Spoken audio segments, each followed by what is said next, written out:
The coffee was still hot when I found the text. I hadn't moved from my kitchen chair in 20 minutes. Pension statement face down on the table. The grocery receipt I'd been meaning to file still sitting where I left it. And my phone was right there beside my cup when it buzzed at 9:47 that evening. I thought it was Carmelo sending one of his little good night emojis. That boy did that sometimes. And it was the part of my Sundays I looked forward to most. What I read stopped my breath completely. "Grandma, please don't send more money. Please just come. I need to show you something. Please come, Grandma." All lowercase, no punctuation except those periods sitting at the end of each line like small weights. I read it 4 times. Then I set the phone down and sat very still. Because I have learned in 67 years that the moments that change everything deserve at least 1 second of stillness before you move. My name is Clara Mae Carter. I spent 30 years as a high school principal in Atlanta, Georgia. I raised my son alone after his father passed, put him through college, co-signed his first apartment, and gave him his father's car when he needed it. I am not a woman who falls apart easily. But that text from my 10-year-old grandson cracked something open in me that I hadn't let anyone near in 14 months. 14 months. That's how long Leroy had been gone. I still remember the exact temperature of the room when Delphine called. Cool, almost cold. The ceiling fan turning slowly overhead. The television was on. I had to sit down on the floor because my legs simply stopped working. She told me there had been an accident, a head-on collision on a wet highway outside Memphis. She said the injuries were extensive. She said a closed casket was better. I remember thinking that was a strange thing to say so quickly, and then I told myself, grief makes people say strange things. And I let it go. I let a lot of things go in those early weeks. After the funeral, I made a decision. Leroy's child was not going to suffer. I had Raymond's life insurance in a dedicated account. I called it Ray's account in my head, always, and I began sending Delphine $10,000 every month. I set up a standing grocery order from the Memphis Kroger on top of that. $200 to $400 in food, ordered from Atlanta, delivered to their door. Carmelo would not go hungry, not while I had anything left of Ray's memory to give. If you're watching this, and you've ever loved someone enough to give until it hurt, you already understand why I didn't ask questions. Drop a comment and let me know what time you're watching. I read every single one. Delphine made it easy not to ask questions. Whenever I mentioned visiting, she had a reason ready. The hip replacement I had 8 months ago gave her the most convenient one. "Miss Clara Mae, you just focus on healing. We're fine." She said it so gently, so quickly. I accepted it every time. That Sunday had started like every Sunday for 14 months. Church clothes laid out, coffee made, Carmelo's call at noon, my ritual, the thing that kept me upright. But something was wrong the moment he picked up. His answers were too short, too careful. When I asked what he had for breakfast, there was a pause before he answered. Not a thinking pause, a listening pause. Like he was checking whether someone nearby could hear him. I didn't press. Pressing Carmelo when he goes quiet only makes him go quieter. I just said goodbye, sat with my coffee, and told myself it was nothing. Then 9:47 came, and I knew it wasn't nothing. I opened my laptop and pulled up flights to Memphis. I never booked the flight that night. I sat at my kitchen table until the clock on the microwave read 2:14 in the morning. And for the first time in 14 months, I let myself think about things I had deliberately chosen not to think about. Not because I was weak, because grief has a way of making acceptance feel like wisdom. And I had accepted everything Delphine told me without a single hard question. Leroy died on a Tuesday. By Thursday, the funeral home was selected, the casket chosen, the date set. I had called Delphine and offered to help with arrangements. She said, very gently, voice still raw, that she had it handled. I remember feeling grateful. I told myself she was holding herself together by staying useful. I told myself that was what some people did, with grief. I believed it because I needed to. I picked up my phone and pulled up Leroy's Facebook page. I hadn't opened it in nearly a year. The profile was still up. They leave them up. Memorial pages. Frozen in time like something under glass. Delphine had posted 10 months ago. A candle, a Bible verse, and the words, "Missing you every day." I scrolled past it. I was looking for something, though I couldn't name what yet. Then I found it, buried in the comments under that post. A man named Andre, one of Leroy's old friends. His comment was 4 months old. "Man, I saw somebody who looked just like you at the Kroger on Winchester last week. Had to shake my head LOL." Delphine had never responded. I read it 3 times. Then I took a screenshot and set the phone face down on the table and sat with the sound of my own breathing for a moment. I went back into Leroy's older posts. 3 years ago, he was tagged in a photo at a casino in Tunica, Mississippi. I remembered that weekend. He had told me he was at a work conference in Nashville. I had sent him a text saying to drive safe. I had thought nothing of it then. I was thinking about it now. I opened my banking app. Every transfer to Delphine's account, dated and itemized. 14 months, $180,000 of Raymond's money. My hands were steady going through it. My chest was not. The thing about being a disciplined woman is that discipline cuts in every direction. It kept me functioning through the grief. Now, it was turning on everything I had accepted during it. At 8 the next morning, I called Cornelius. Not to report anything. Just one question. Kept casual. Kept quiet. "Cornelius, hypothetically, if someone needed to confirm that a death record was properly filed in Shelby County, how would a person go about doing that?" He went silent for a moment. Then he asked if everything was all right. I told him I was just being thorough. He said he understood. His voice told me he didn't entirely believe me, but he gave me the information anyway. After I hung up, I called Delphine. I told her I was planning to come up for a visit. Her response came back half a second too fast. The house was a mess. Carmelo had something that weekend. Maybe next month would be better timing. I let her finish. Then I said, "I'm not asking, Delphine." Silence. "I'll be there Thursday." I hung up before she could find another reason. I went to my bedroom and pulled my suitcase down from the top shelf of the closet. I started packing. I decided to drive. 6 hours from Atlanta to Memphis, alone on the interstate with nothing but road, and the thoughts I had been too disciplined to sit with until now. I left before sunrise, coffee in the cup holder, my suitcase in the trunk, and Carmelo's text still sitting in my phone like something I couldn't put down. My hip had been manageable for the past 3 months. The physical therapist had cleared me for long drives in the spring, provided I stopped every 2 hours and didn't push through stiffness the way I had a habit of doing.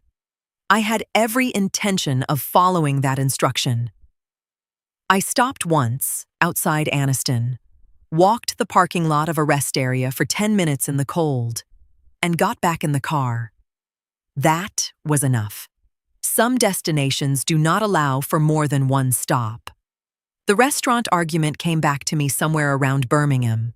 3 years ago, Leroy drove to Atlanta with a folder, printed pages, some numbers he'd written by hand, a name he'd already picked for the place.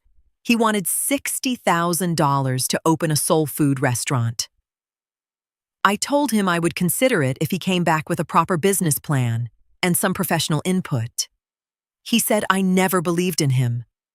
I told him believing in someone and handing them $60,000 with no real plan were not the same thing. He left angry. He didn't call for 3 weeks after that. I wasn't wrong to ask. I have turned that over many times and I still wasn't wrong. But sitting on that interstate, I found myself thinking about what the refusal cost him. Not the money, but something underneath the money. Some feeling he carried out of my house that day that I never got the chance to address, because 4 months later, things between us smoothed over the way they always did, and I let it go. I wondered now if he ever let it go. I wondered if the shame of that afternoon, coming to his mother with a dream and leaving with conditions, had closed something in him that made it impossible to come back to me when the debt got bad enough. Pride is a quiet thing until it isn't. A man who already believes his mother thinks he can't handle money does not call that same mother when he owes $47,000 to people who have been to his son's school. He finds another way, even if the other way is worse. Even if the other way is the worst thing he has ever done. I turned that over the rest of the way through Birmingham and did not arrive at a different answer. Somewhere past Jackson, I remembered the key. 3 months after the funeral, Delphine called and said she wanted me to have a copy of the house key. Her words were careful and warm. "In case of an emergency, Miss Clara May, you're Carmelo's grandmother. You should be able to get to him." I had thought it was grief making her generous. I accepted it and thanked her, and dropped the key into my purse, where it had been sitting for over a year without being used.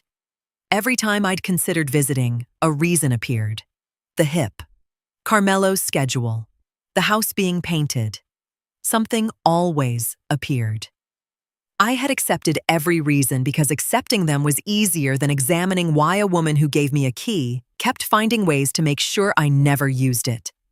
Comfortable people do not change their locks. They simply make sure you never feel urgent enough to try yours.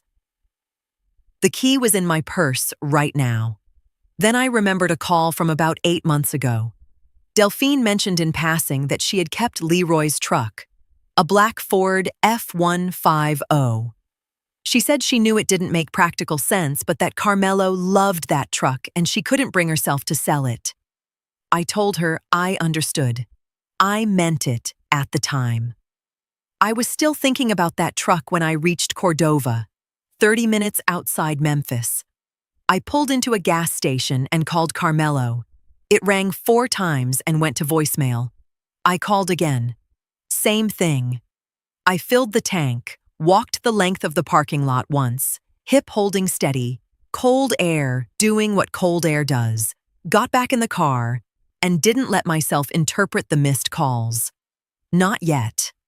I found their street in East Memphis at 6:40 in the evening and parked 2 houses down. The lights were on inside. The front window threw a blue television glow across the porch, the way it does when someone is comfortable and settled in for the night. 2 vehicles sat in the driveway. Delphine's silver Nissan on the left, and on the right, a black Ford F-150. Same model, same color, same year, as best I could tell from where I sat. I stared at that truck for a long time. I picked up my phone one more time. Carmelo's line rang 4 times and dropped to voicemail again.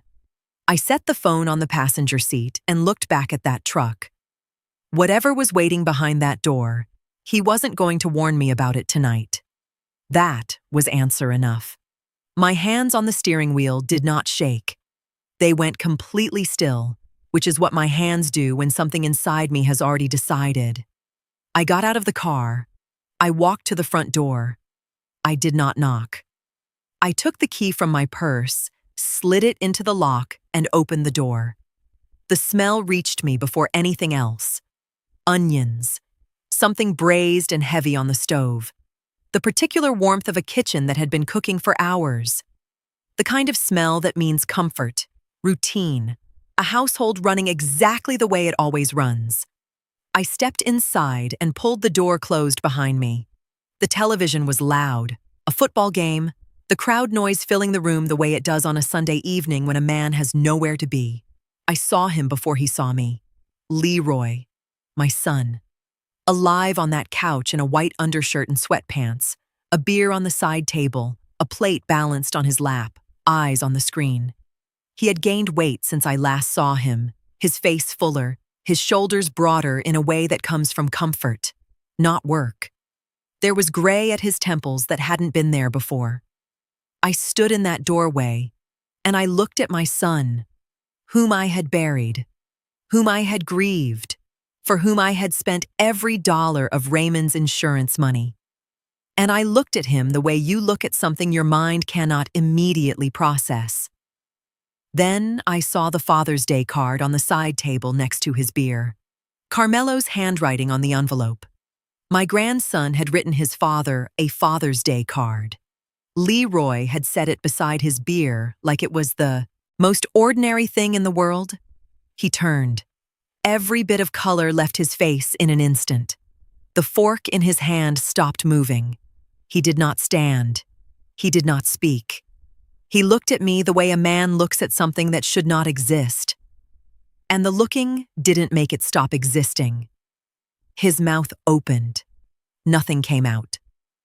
The football game played on like nothing in the room had changed. I did not scream. I did not cry. I have never in my life been a woman who scatters when the ground shifts, and I was not going to start in that living room. I stood completely still and I felt something move through me that I had no clean name for. It was not rage. It was not relief. It lived in the space underneath both of those things. Something cold and clarifying, like a fog lifting off water you didn't realize was there. I said his name, once, quietly, the exact way I said it when he was 7 years old, and I caught him in a lie, not loud, not sharp, just certain. Leroy. The word landed in the room and sat there. He opened his mouth again. Still nothing. That was when Delphine came through from the kitchen holding a pot with both hands. She saw me, and the pot left her hands. It hit the hardwood floor, and the sound cracked through the room like something breaking that could not be put back. Broth spread across the floor in a wide, dark stain. She stood there with her empty hands at her sides and her face doing something I had no interest in reading. Nobody moved. The football game played on. I looked at Delphine. Then I looked back at my son who was supposed to be in the ground, who was sitting on a couch I had paid for, in a house I had been funding for 14 months, watching football on a Sunday evening like a man with a clean conscience. I said it quietly. Where is my grandson? From somewhere above us, footsteps on the stairs. Carmelo came down those stairs and stopped on the last step. He saw me and something moved across his face that I recognized immediately. Relief and fear arriving at the same time, pulling in opposite directions. He stood there for 1 second, just one. And then he crossed the room and wrapped both arms around my waist and pressed his face into my side and held on the way children hold on when they have been waiting a long time for something safe to arrive. I put my hand on the back of his head and said nothing. Over him, I looked at his parents. Leroy started to rise from the couch. Mama, let me just... I raised one hand, palm out, and he stopped. He sat back down. Not because I was loud, not because I threatened anything. He sat back down because I am his mother, and that hand has meant the same thing his entire life, and some things are older than scheming. Delphine stayed where she was, arms crossed, watching me with careful eyes. I asked her, calmly, if I could use the kitchen. She nodded. I took Carmelo by the hand and walked him through the door. I sat him at the kitchen table and I pulled a chair close and I listened. He told me the way children tell things, not in order, not in full sentences, with gaps between the pieces that hurt more than the pieces themselves. He said his daddy came back about 3 months after the funeral. It was nighttime. He woke up and heard voices downstairs and came down, and his father was just there, standing in the living room, and Carmelo thought he was dreaming. His mother sat him down the next morning and told him it was a secret, that his daddy had been in some trouble and had to go away for a while. But now he was home, and they were a family again. And Carmelo could not tell anyone. He said he asked specifically about me. His mother told him. And he repeated it the way children repeat things carefully, making sure he got the words right. Because Grandma thinks Daddy's gone. And if she finds out, she'll stop helping us. He was 8 years old when she said that to him. He told me he didn't fully understand it then. Over the months, he came to understand it more. He heard his parents argue about money so many times the word started to lose its meaning. 3 weeks ago, he heard Leroy say, "Mama's running low. We need to figure something out." He didn't know exactly what that meant, but he knew it meant something was about to happen to me, and he was the only one who could stop it. That was when he sent the text. I listened to all of it without changing my face once. When he finished, I pulled him close and held him and told him he did exactly the right thing, that I was not angry at him, not even a little. I asked him one question. Had he told anyone else? He shook his head. I nodded. I sent him upstairs to do his homework and told him I would come say goodnight before I left. He went up without looking back at his parents. I stood at the kitchen sink and washed my hands, dried them slowly, took one breath, not a long one, just enough. Then I walked back into the living room, sat down in the armchair across from Leroy and Delphine, crossed my legs, and folded my hands in my lap. Start from the beginning. And I want the truth this time. All of it. Leroy talked for nearly an hour. He started with the gambling the way people start with the thing they've already decided to admit. Carefully, with the language of a man who had rehearsed this somewhere in the back of his mind for a long time. He said it got out of hand. He said it started small, just something he did on weekends. And then it wasn't small anymore, and he didn't know how to stop. And the shame of it kept him from telling anyone. He used the word disease. I noted that he used it early, before I asked him anything. The way people reach for a diagnosis when they need something to stand between themselves and accountability. He said the men he owed money to were not the kind of men you stayed visible around. His car was vandalized in the driveway. I remembered him mentioning that 18 months ago, blaming it on a neighbor dispute. A note was left at Carmelo's school with a specific enough description of the boy that Leroy said he panicked completely and stopped thinking clearly. I asked, how much? He said $47,000. I sat with that for a moment. $47,000 was something I could have helped with, not without conditions, not without a hard conversation, but I could have helped. I had helped with less for worse reasons. I did not say this. I folded it and put it away. I got to the hotel at 9:30 and sat down at the desk without taking my coat off. I opened my laptop. I had my bank records on my phone.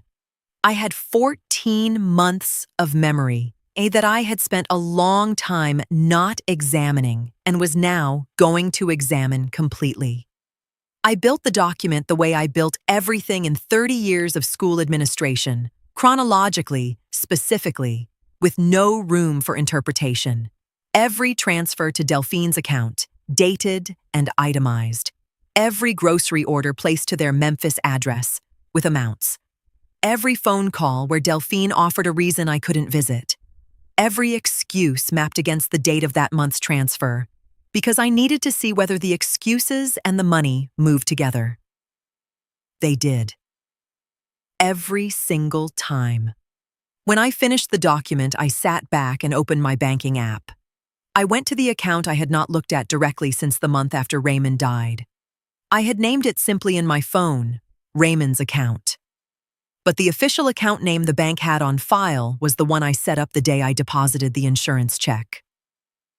Raymond E. Carter Beneficiary Account. Raymond worked 31 years as a postal supervisor. He wore the same watch for 20 years. He packed his lunch every single day because he said the cafeteria food wasn't worth the money. He had a federal employee life insurance policy that he paid into quietly for decades without ever mentioning it.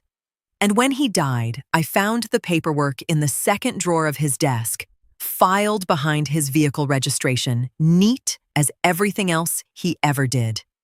I put that money in a separate account, and I told myself I would be careful with it. The first month I began sending to Delphine, I called the bank directly and spoke with a personal banker, a woman named Dorothea, patient and thorough, and I told her exactly what I was doing and why.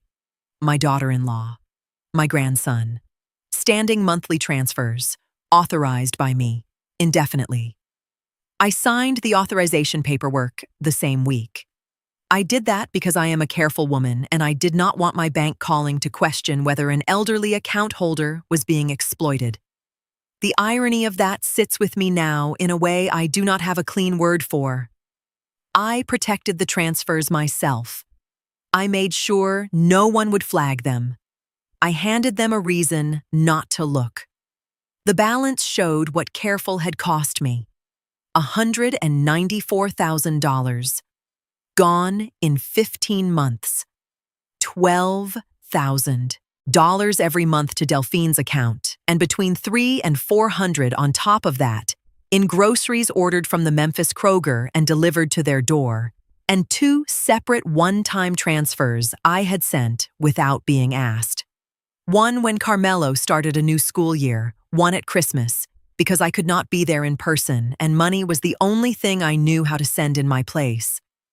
Raymond's 31 years of packed lunches and the same watch and a second drawer with everything filed correctly, handed over in monthly installments to a lie I never once questioned. I closed the app. I did not cry. But I sat in that dark hotel room for a while without moving. At 7 in the morning, I made 3 calls. Cornelius first. I told him everything. The voice memo, the document, the casket question, all of it. He was quiet for a long moment. Then he said what I was describing covered wire fraud, financial exploitation of an elderly person, and depending on how that burial was arranged, potentially federal implications. He told me to send him the document immediately. I emailed it while we were still on the phone. Before we hung up, he gave me a name, Otis, a private investigator, former Memphis police detective. He said to expect a call within the hour. Otis called in 40 minutes. We spoke briefly. He asked for the address and the timeline. I gave him both. Third call was to my bank. I requested an immediate freeze on all future transfers to Delphine's account. Dorothea was not on shift. The representative I reached confirmed the freeze would take effect by end of business.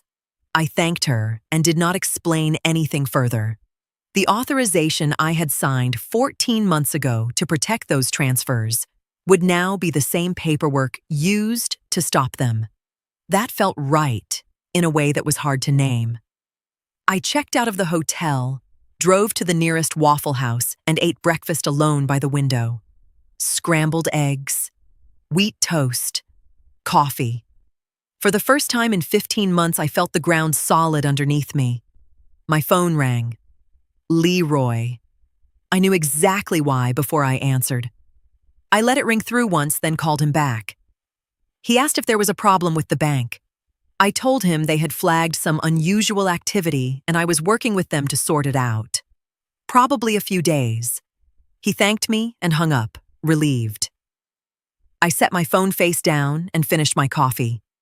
Otis called me 3 weeks later and asked if I had somewhere private to talk. I was sitting in my hotel room. I told him I did. He said he needed to walk me through what he had found and that I should take notes. I opened my laptop and pulled up a blank document and told him to go ahead. He had confirmed Leroy had been living at the house since approximately 3 months after the funeral, consistent with what Carmelo told me in the kitchen. He had time-stamped photographs taken from a legal vantage point on a public street. He had a new mobile phone account opened 8 months ago under the name Leroy D. Carter instead of Leroy Deshaun Carter, a small enough variation to pass a casual glance. But Otis had pulled the employment records behind it and found something that needed explaining. The warehouse logistics company in Bartlett did not use E-Verify. Otis had confirmed it. Small regional operation under the federal contractor threshold. No mandatory verification requirement. That was how Leroy had held 7 months of paychecks under the altered name without a federal flag. It was not sophisticated. It was lucky. And he had been counting on that luck holding. Otis said there was also a Tennessee state ID issued under the altered name 8 months prior. That was a separate criminal charge the DA's office would be adding to the filing. I typed everything as he spoke.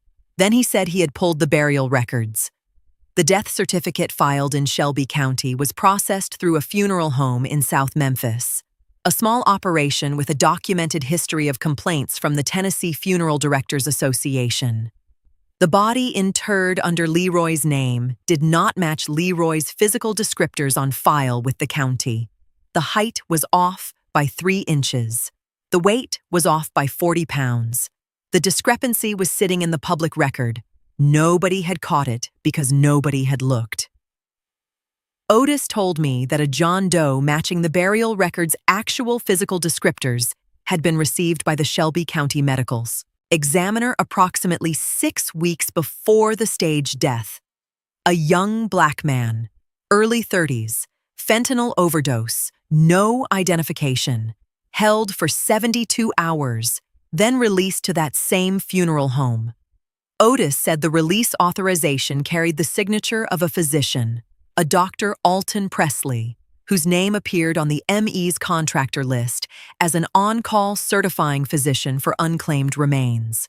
Presley had signed the release and, 3 weeks later, had signed the death certificate filed under Leroy Deshaun Carter's name. Same physician, same funeral home, same 6-week window. Otis said Presley had signed paperwork certifying cause of death as blunt force trauma, consistent with a highway collision, for a body he had never examined on behalf of a man whose family had filed no police report and requested no autopsy. The irregularity he had not wanted to discuss over the phone was that Presley's signature on both documents was the thread that connected the John Doe release directly to the staged death. That was not a paperwork error. That was a conspiracy with a licensed physician at the center of it. I stopped typing.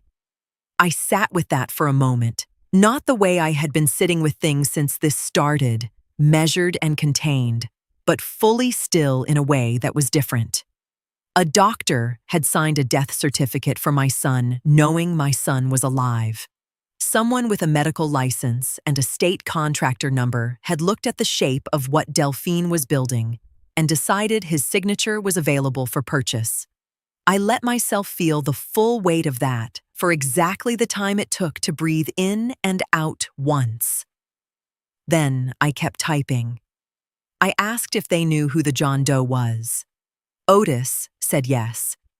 He had cross-referenced the physical descriptors against the funeral home's own intake records from that same period. Records still accessible because the home's complaint history had kept them under periodic state review. One file had a name attached. Marcus Allen Boyd, 29 years old, Delphine's cousin on her mother's side. I sat with that for a moment. Delphine had used her own family. She had taken a young man who died alone with no identification, and she had put him in the ground under my son's name and collected my dead husband's money on top of it. I asked if he had family. Otis said there was a mother, Estelle Boyd, 63 years old, living in a care facility in Clarksdale, Mississippi. She had been told her son was cremated with no remains. There had been no service. Otis said she kept a framed photo of him on her nightstand. I closed my eyes for 3 seconds. Then I opened them and kept typing. Before we hung up, I asked Otis to confirm the gambling debt. He had already pulled it, $47,000 connected to a loan operation out of Tunica, Mississippi. I thought about the photo I had found on Leroy's Facebook page. Leroy tagged at a casino in Tunica 3 years ago. He told me it was a work conference. I had believed him. I had been standing at the edge of the truth for years and calling it something else. After I hung up, I took out a notepad and wrote 2 things. Estelle Boyd, Clarksdale, Mississippi. I did not know yet what I was going to do with that name, but I wrote it down. Cornelius called that evening. His voice was measured but tight. He told me this had moved beyond elder fraud. Dr. Presley's involvement alone would draw the Tennessee Medical Board and the state AG's office independent of anything filed on my behalf. The Shelby County DA's office was already being notified. He said Presley, the funeral home director Delphine, and Leroy all had criminal exposure that was now interlocking. Each thread pulled tighter when you pulled the one next to it. I said, Cornelius, whatever the law does with this, that boy's mother deserves to know what happened to her son. He said he understood. He told me to let him make some calls. I called ahead this time. 3 days after Otis's report, I dialed Delphine's number and kept my voice warm and unhurried. I told her I had been doing a lot of thinking since my visit, that I hadn't handled things well, showing up unannounced like that, and I wanted to make it right. I said I'd like to bring dinner and spend some time with my family. She paused just long enough for me to notice it. Then she said, that would be fine. I cooked that morning in the hotel kitchenette. Baked chicken, greens, cornbread. The same things I made every time I visited when Leroy was growing up, because some gestures need to look exactly like they always looked. Delphine opened the door, and for just a half second, less than that really, her eyes moved across my face, the way a woman checks a room she isn't sure is still safe. Then the smile came up and she stepped aside and said the food smelled wonderful. Leroy was in good spirits.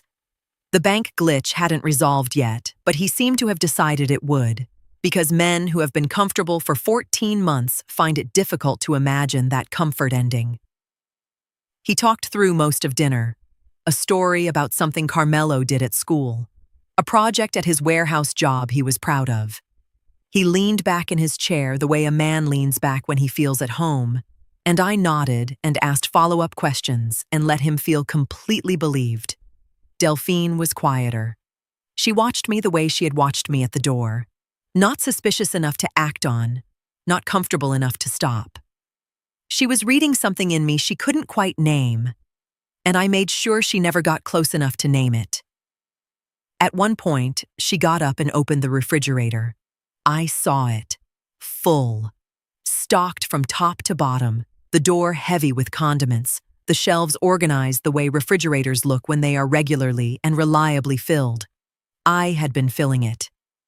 $300 in groceries every month from the Memphis Kroger, ordered from my kitchen table in Atlanta, delivered to this address. I looked past the refrigerator to the countertops. New. The appliances, new. Through the back window, I could see an addition to the house that had not been there before. A sunroom, from the look of it. I picked up my fork and continued eating. I noticed Leroy's watch when he reached across the table for the cornbread. A Movado. I knew exactly what that cost. I said nothing. I stored it the way I had been storing everything, quietly, completely, without a single thing showing on my face. This was the most controlled performance of my life, and I had performed through some difficult things. Carmelo walked me to the car after dinner. He had been quiet through the meal in the way he gets quiet when something is moving around him that nobody is naming out loud. At the car, he stepped close and dropped his voice. He said his mother had told his father that if I kept coming around asking questions, she was going to take him to live near her sister in Houston, and get a court order to keep me away. I opened the car door, set my purse on the passenger seat, buckled my seatbelt, looked through the windshield for a moment at nothing in particular. Then I looked at Carmelo. Baby, nobody is going anywhere. I drove away and did not look in the rearview mirror. Cornelius filed on a Tuesday. He submitted the elder financial abuse complaint to the Tennessee Attorney General's Consumer Protection Division and simultaneously filed the civil fraud action in Shelby County. Otis's full documentation went into both: the time-stamped photographs, the altered phone account, the employer records, my complete bank history showing every transfer and every grocery order placed to that Memphis address over 14 months. The burial irregularities were reported separately to the Shelby County Medical Examiner. Cornelius told me a mandatory review had been triggered and that the Shelby County DA's office had been notified. He said it quietly, the way he says things when the weight of them is significant. I thanked him and hung up and sat at the hotel desk for a moment with my hands flat on the surface. Before I did anything else, I drove to the house, not to knock, not to be seen. I parked where I had parked the first night, 2 houses down, engine off, and I sat there for 20 minutes in the late morning quiet. I needed to see it one more time as it was before everything changed. The sunroom edition visible from the street, the black F-150 in the driveway, the silver Nissan beside it, a house that looked, from the outside, exactly like a family lived there without a thing in the world to hide. 14 months of Raymond's money had bought that appearance. The groceries in the refrigerator, the Movado on Leroy's wrist, the new countertops I had seen through the kitchen window. I sat with all of it until I had looked long enough to stop needing to look. Then I drove back to the hotel and continued what I had started. I had extended my stay. I wasn't ready to go back to Atlanta yet, not because I was afraid of leaving, but because being close felt necessary. I called Carmelo every day, short calls, warm calls, the same way I always called him on Sundays. I asked about school. I asked what he ate. I let him talk about whatever he wanted to talk about, and I never once let anything I knew come through in my voice. He was 10 years old and already carrying more than any child should have to carry. The specifics were mine to hold, not his. Otis called me 4 days after the filings. He said he had found something he wasn't looking for. While pulling Delphine's phone records for the civil documentation, he identified a pattern he couldn't ignore. 2 days after the staged death, Delphine had made a 47-minute call to her mother, a woman named Sandra, who lived less than 6 miles from the house. Over the following 14 months, Delphine called Sandra at minimum twice a week. Otis had spoken to a neighbor of Sandra's, a woman who had known her for years. That neighbor told him that Sandra had mentioned, approximately 1 year ago, that her son-in-law had to go underground for a while and that things would be right soon. Sandra was not in any of the filings. She had broken no law that anyone could easily prove. But she knew. She had known for over a year. She watched her daughter collect my dead husband's money every month, and she said nothing to anyone. I sat with that for a long time. I understood the logic of it. A mother protecting her child, choosing her daughter's survival over someone else's grief. I had made choices like that before. Not the same, never the same, but I understood the architecture of it. That understanding didn't make it hurt less. It just made it quieter. I thought about Sandra sitting in her house 6 miles away, taking those twice-weekly calls, hearing whatever version of events Delphine fed her, and deciding that what she didn't say out loud wasn't quite the same as a lie. I knew that particular bargain. I had watched people make it my entire career. Parents, mostly, in chairs across from my desk, choosing the story that let them keep loving their child cleanly. I did not call Sandra. There was nothing to say to her that the next several months wouldn't say more clearly than I ever could. Leroy called that afternoon. His patience was thinning. I could hear it underneath the words, a tightness he was working to keep out of his voice. I told him the bank was still sorting through it. He sighed and said he hoped it resolved soon. I told him I did too. He was not scared enough yet. Then Otis sent a text message. 4 words. Certified mail, delivered. She signed. I set my phone down and waited. Leroy called that evening. His voice had changed, controlled now in the specific way voices get controlled when something cold is moving underneath them. He asked if I had spoken to any lawyers. I let a small silence pass before I answered.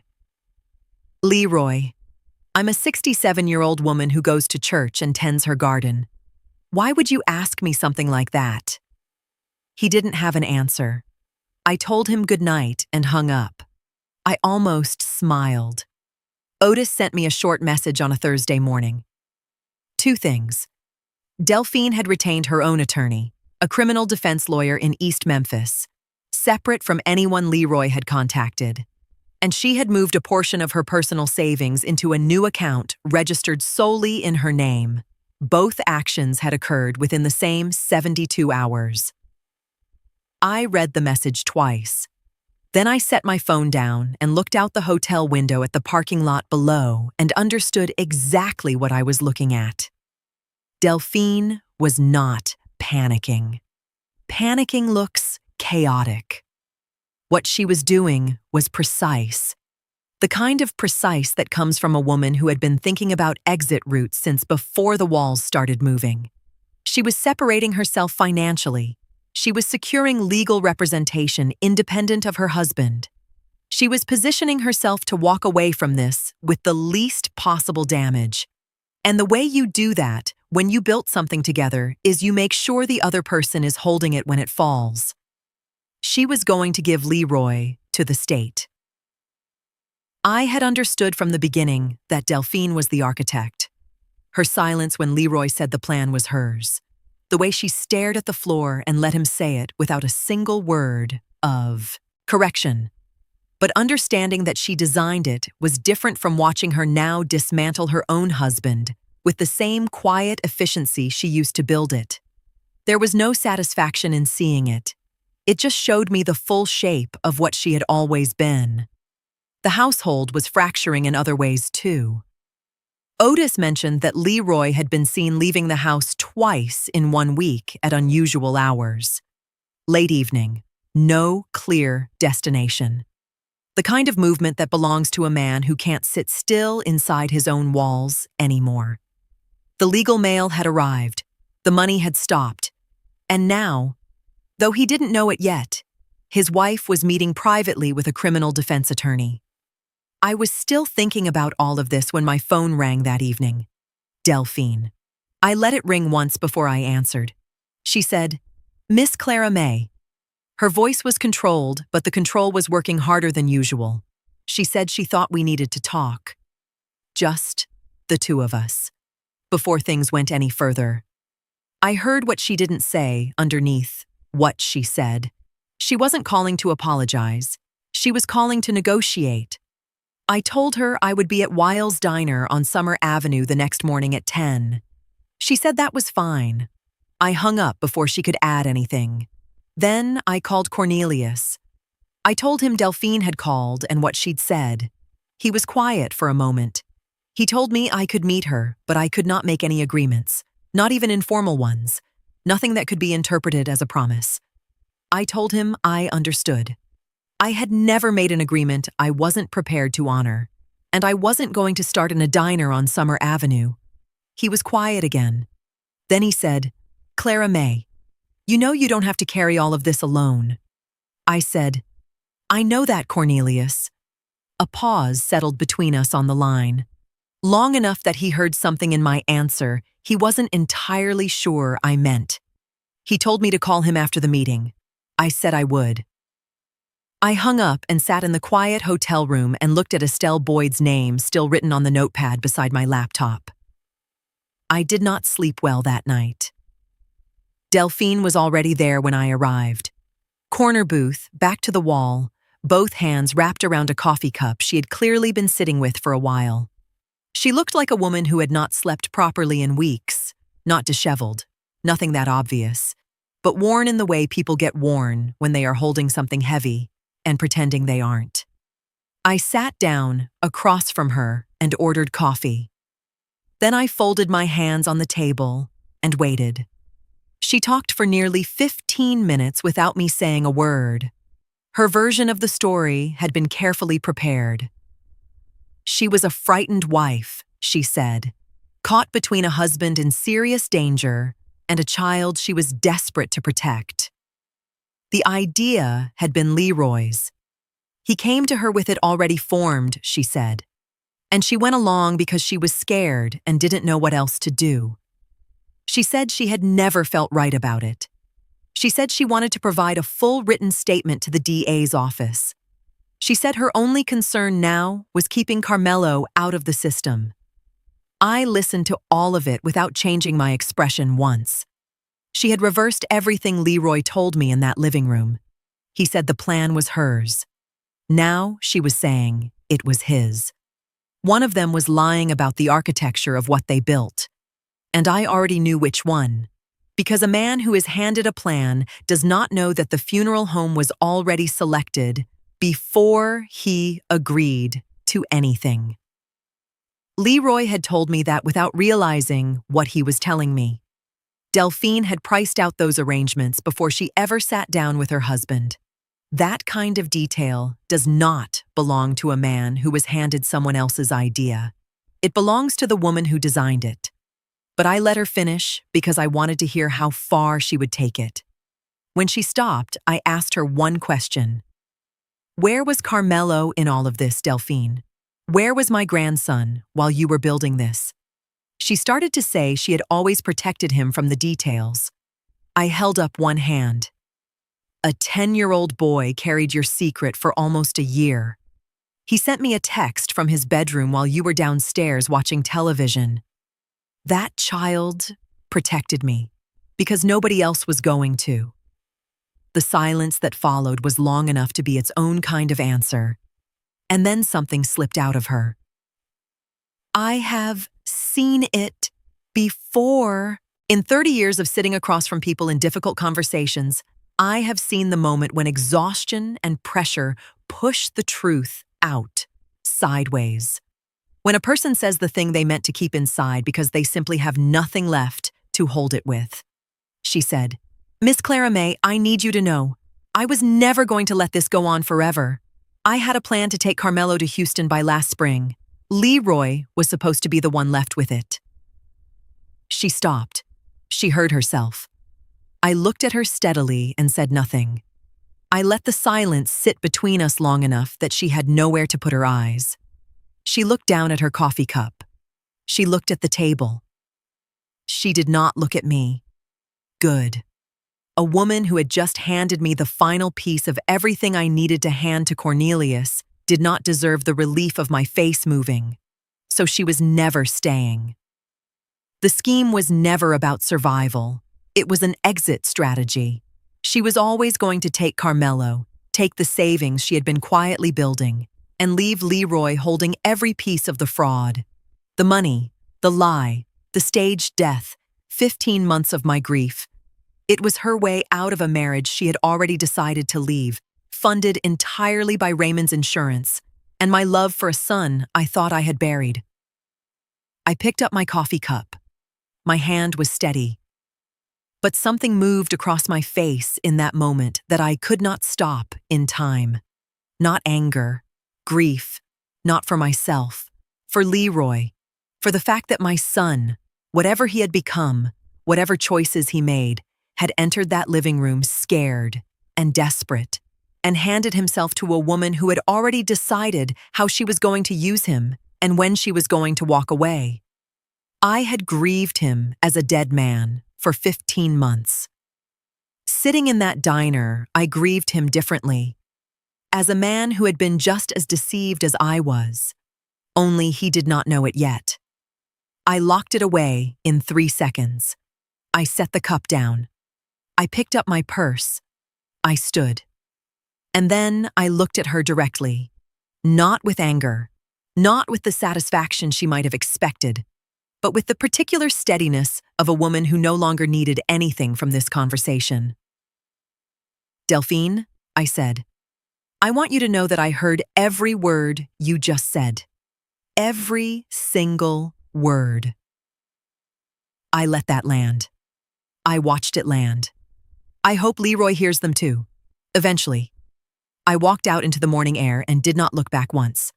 That evening, Leroy was served at his front door. A man in a polo shirt with papers in hand. Wire fraud. Financial exploitation of a vulnerable adult. Conspiracy. I was not there to see it, but Otis confirmed it was done.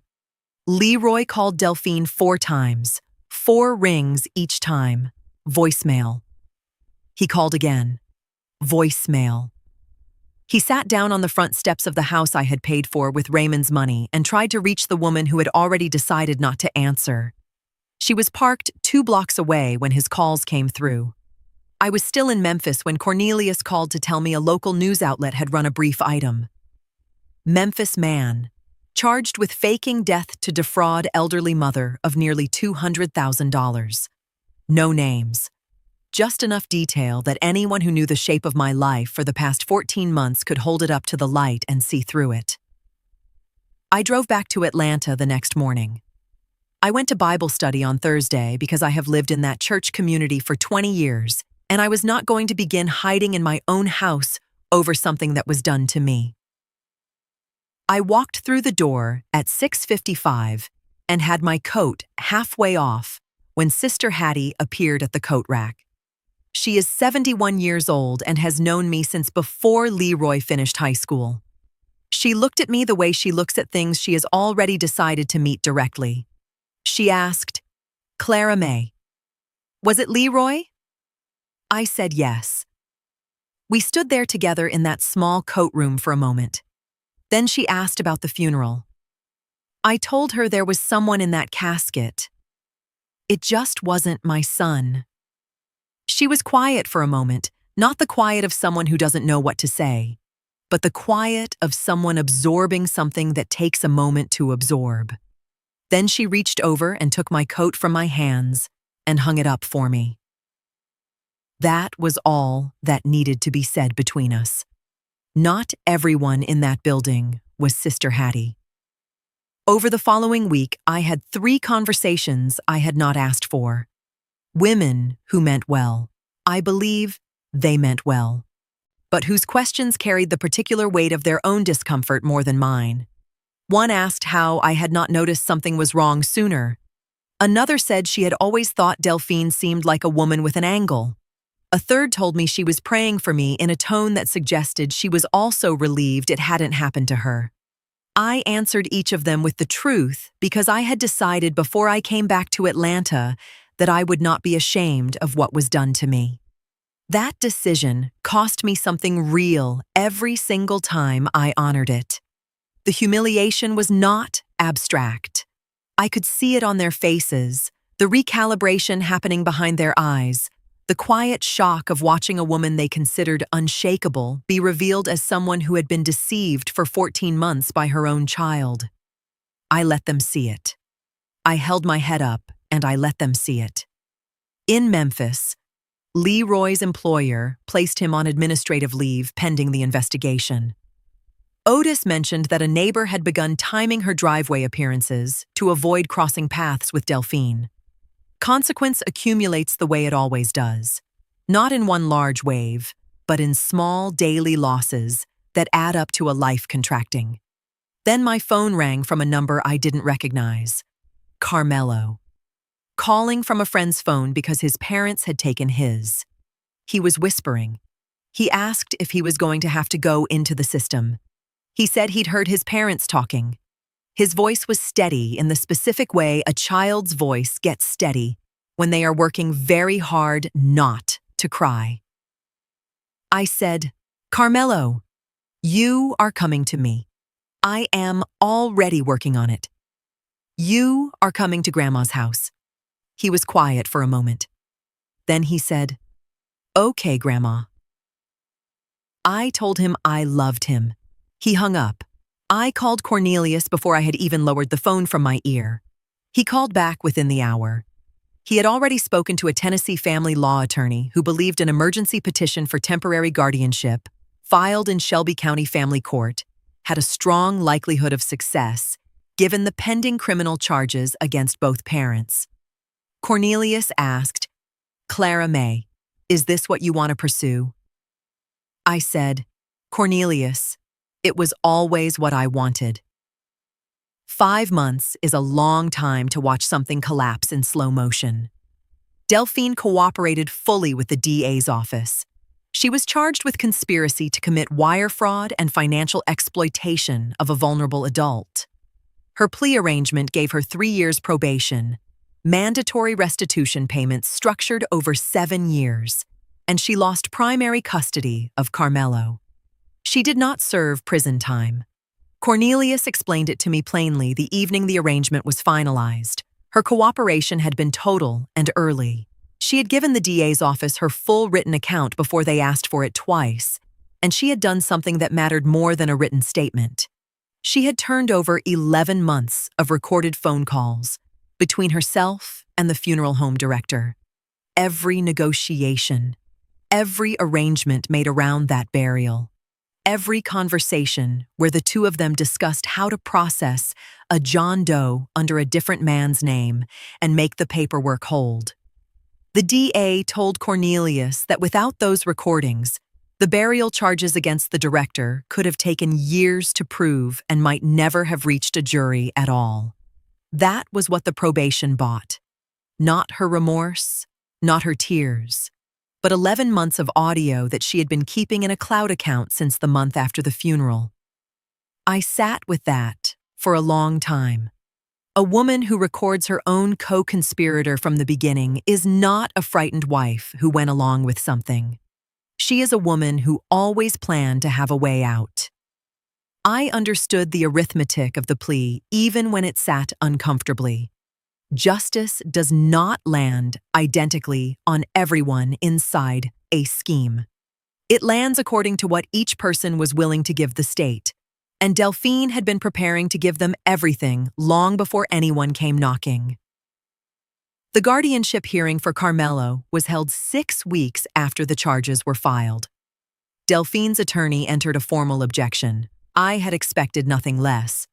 But with both parents facing active criminal charges, the Shelby County Family Court granted me temporary custody the same afternoon. The objection was noted. It did not change the outcome.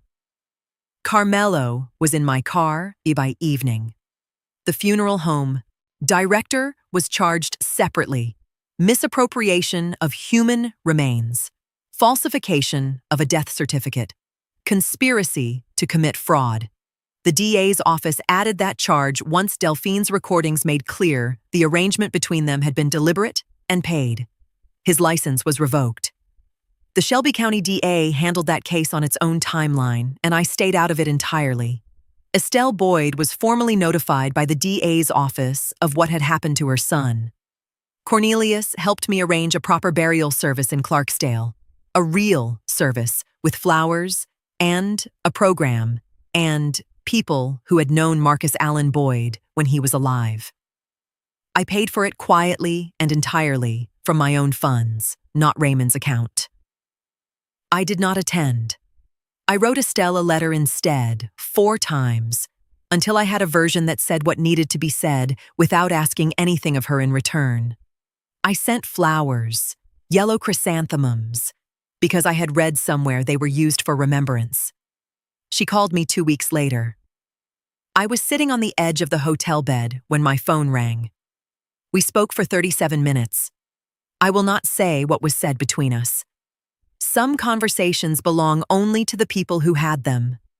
When she hung up, I set my phone on the nightstand and lay back and stared at the ceiling for a long time without moving. The room was very quiet. That was all right. I had learned to sit inside quiet without letting it become something else. Leroy went to trial in the spring. His attorney argued leniency, first offense, nonviolent, a man who had acted out of fear and poor judgment rather than malice. The prosecution argued the scheme was sustained and deliberate, that it exploited a grieving mother's love over 15 months to extract nearly $200,000 of her late husband's life savings. They argued that fear does not write a script and rehearse it for 14 months. Fear does not order groceries to a dead man's address to keep the performance convincing. That was not fear. That was a choice, made again every single month for over a year. I delivered my victim impact statement standing straight, both hands holding the paper, reading every word I had written without my voice breaking once. I looked directly at Leroy for the duration of it. He looked back at me. He did not look away. After I finished, the judge allowed Leroy to speak. He talked about regret, about Carmelo, about me. And then he said something that went through that courtroom like a change in temperature. He said he knew whose body was in that ground. He knew Marcus Allen Boyd. He knew his mother had not been told the truth about what happened to her son. He had lived with that knowledge every single day and done nothing with it. The money and the lying, he said, he could trace back to fear. But what he knew about that young man in that casket and chose to stay silent about, that was something he could not explain away. That was who he was. He sat down. The courtroom was completely still. The judge sentenced Leroy to 48 months. Possibility of parole at 24. She noted from the bench that the state charge before her represented only a portion of his legal exposure, that federal wire fraud carries its own statutes of limitations and its own jurisdiction, and that the U.S. Attorney's Office had been copied on the case documentation. She said she would leave the rest to processes outside her courtroom. Cornelius leaned over and told me quietly that the federal referral had been in the filing from the beginning. Leroy's attorney knew it. Leroy knew it. The state sentence was not the end of his accounting. It was the first part of it. I sat with my hands folded in my lap and listened to every word. Afterward, in the parking lot, Carmelo took my hand. He had sat beside me through the entire hearing without making a sound. He looked up at me and asked, "Grandma, are you okay?" I looked at him for a long moment. "I will be." He nodded like that was enough. We walked to the car together. 6 months later, Carmelo's track cleats were by the front door. That was the first thing I saw every morning when I came downstairs.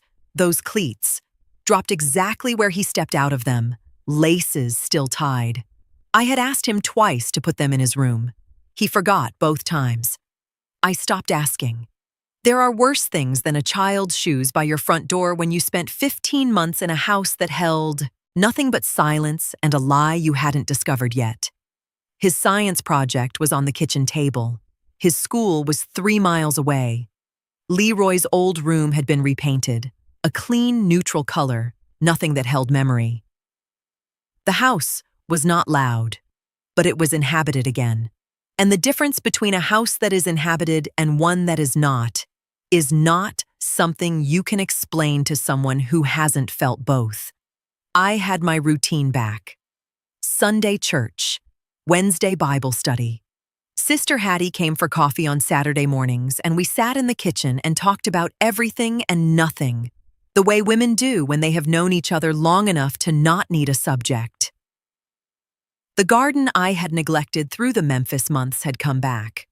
Slower in some places, fuller in others. The way things come back when you give them enough time and stop expecting them to look exactly the way they looked before. Life had not returned to what it was.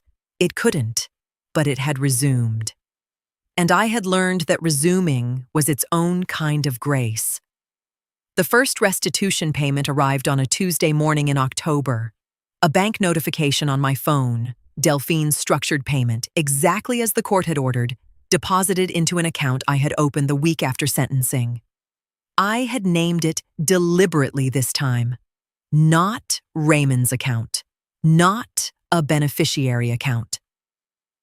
I called it simply Carmelo's future. I looked at the notification for a moment, then set my phone down and went back to my coffee. Raymond's money was gone, and it was not coming back. But something was being rebuilt in its place, dollar by dollar, on a court-ordered schedule that would run for 7 years, whether Delphine felt like honoring it or not. I had not expected that to feel like anything significant. It did. It felt like the ground deciding to be solid again. On a Saturday in early November, I drove to Memphis alone. I went first to Oak Forest Cemetery. The headstone with Leroy's name was still there. The county had not yet resolved the legal question of what to do with it. I stood in front of it for a while. I had expected to feel something specific, and I did not feel that thing. What I felt was sadness, not for myself, but for the young man lying in that ground under a name that was never his, in a grave that was never meant for him, who had spent a year and a half with no one visiting, no one leaving flowers, no one saying his name out loud in that place. I had brought 2 sets of flowers. I placed one set at the headstone. I said a prayer for Marcus Allen Boyd, 29 years old, who deserved better than to be used and forgotten. I stayed 15 minutes. Then I got back in my car and drove south. Estelle was expecting me. This was my 3rd visit. I brought sweet potato pie and yellow chrysanthemums because she had mentioned once that she liked them. We sat in her room for nearly 2 hours. We talked about our sons, what they were like when they were young, what they became, what it means to lose a child in one way and then in another way, and how grief does not get smaller so much as it gets more familiar. When I stood to leave, we held each other at the door for a moment. There were no words necessary between us. There haven't been for a while now. I drove back to Atlanta in the dark. 2 weeks later, a letter arrived from a federal correctional facility in Tennessee. Leroy's handwriting on the envelope. I held it for a long time before I opened it. When I did, I read it through once, then found the line that sat in the middle of everything else he said. The place where the truth usually lives in letters like this one. Mama, I'm not asking you to forgive me. I'm asking you to forgive yourself for believing in me. You did nothing wrong. I read it twice. I folded it carefully and placed it in the drawer on Raymond's side of the bed.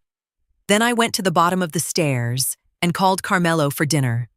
I heard his feet, that particular sound already so familiar, already belonging to this house the way sounds belong when a person has stopped being a guest and started being home. I was at the stove when he came in. He was growing.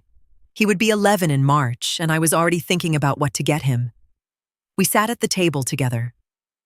I said, "Grace," the way I always have.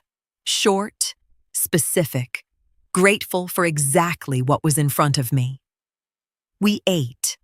The kitchen was warm. Outside it was dark and November cold. Inside there was food on the table and a child across from me and the particular sound of a family continuing. That was enough. That was everything.